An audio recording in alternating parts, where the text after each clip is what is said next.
Olá, querido aluno, olá, querida aluna, bem-vindo, bem-vinda à nossa aula de filosofia. Hoje nós vamos investigar sobre a teoria do conhecimento e o objetivo dessa aula é justamente o de identificar a realidade do conhecimento, as suas possibilidades, a sua origem e os modos como ela pode se dar no nosso contexto cotidiano. Nós vamos começar essa aula com um desafio. Você saberia me responder sobre o que nós podemos ou não conhecer? Será que tudo o que você vê nesse exato momento é real?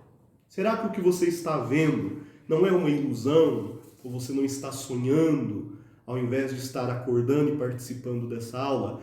Quais as garantias das suas certezas a respeito do que é real e do que não é real? Bem, geralmente nós nos apropriamos dos nossos sentidos: ver, tato, cheiro, ouvir. Nós nos apropriamos dos nossos sentidos para deduzir se um conhecimento ele é real ou não. Mas nós precisamos de ter cuidado, porque os sentidos eles nos enganam.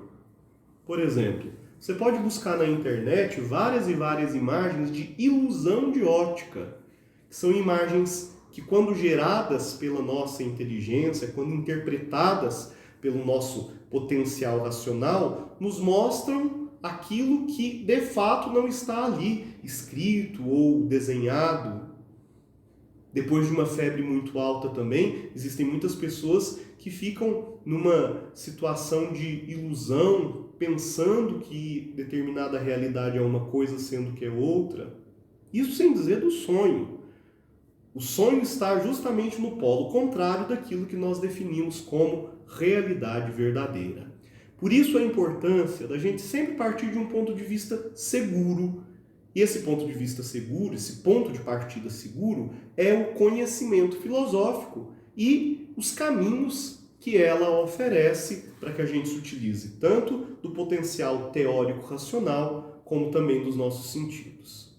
Mas vamos para o conceito de conhecimento, porque essa é uma palavra que está muito presente no nosso dia a dia.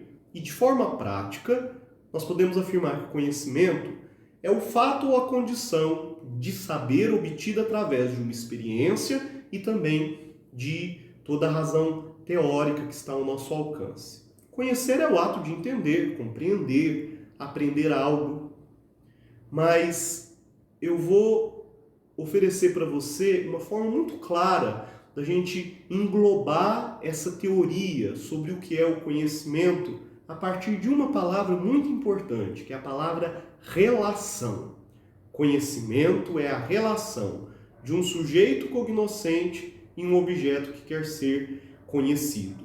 O sujeito cognoscente é o sujeito racional, capaz de conhecer eu, você, nós. O objeto a ser conhecido é aquilo que eu busco identificar. Por exemplo, eu tenho nas minhas mãos um mouse de computador. Ele é o objeto. Eu sou o sujeito. Conhecimento é a relação que eu estabeleço com ele.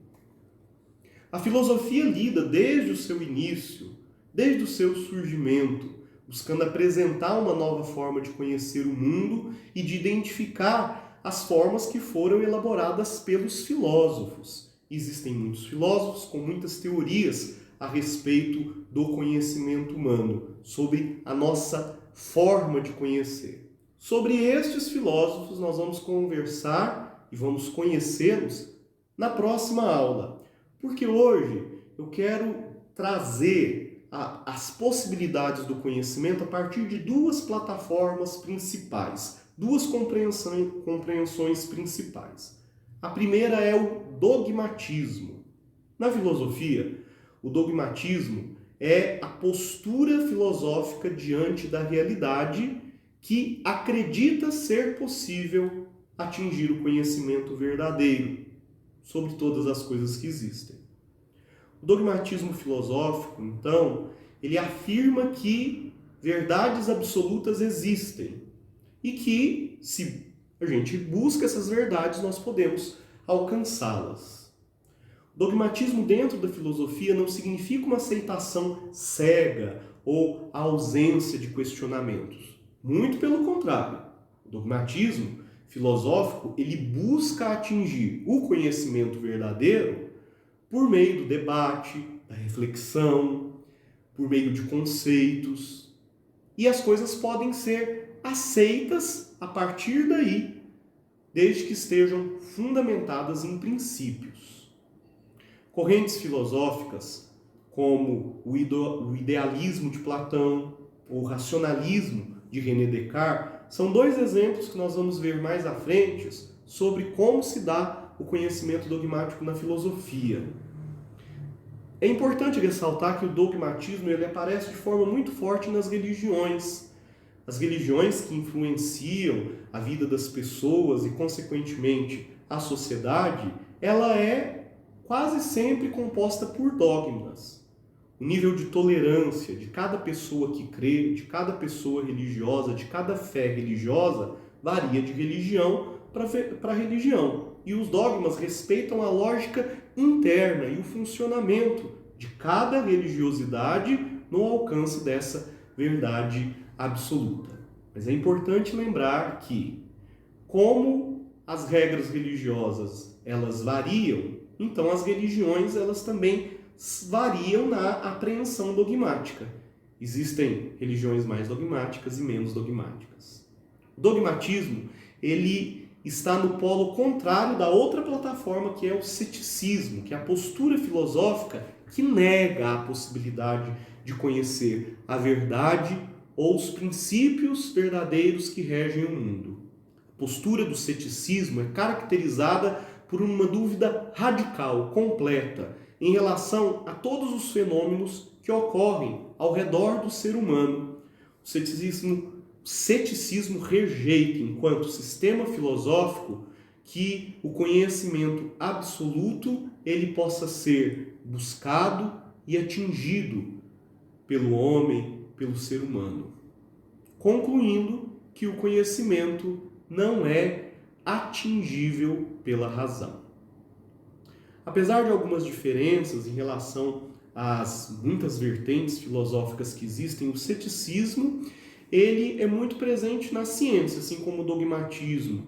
Ele se liga muito à dimensão religiosa, o ceticismo ao conhecimento científico, do momento que ele incita o cientista a um questionamento constante das coisas, a não aceitar a verdade como dada. Bem, eu quero concluir a aula de hoje lembrando que o conhecimento filosófico, apesar das suas possibilidades, dessas duas plataformas principais, ela parte de uma postura de questionamento de toda a realidade. Essa atitude filosófica deve anteceder a teoria do conhecimento e as suas possibilidades. Essa atitude filosófica é a nossa admiração, espanto com aquilo que é comum e trivial, e é a partir desse espanto que eu vou querer conhecer cada vez mais. Espero que você tenha gostado da aula de hoje e envio a você votos de muita estima e paz. Nos encontramos no nosso próximo encontro. Até lá!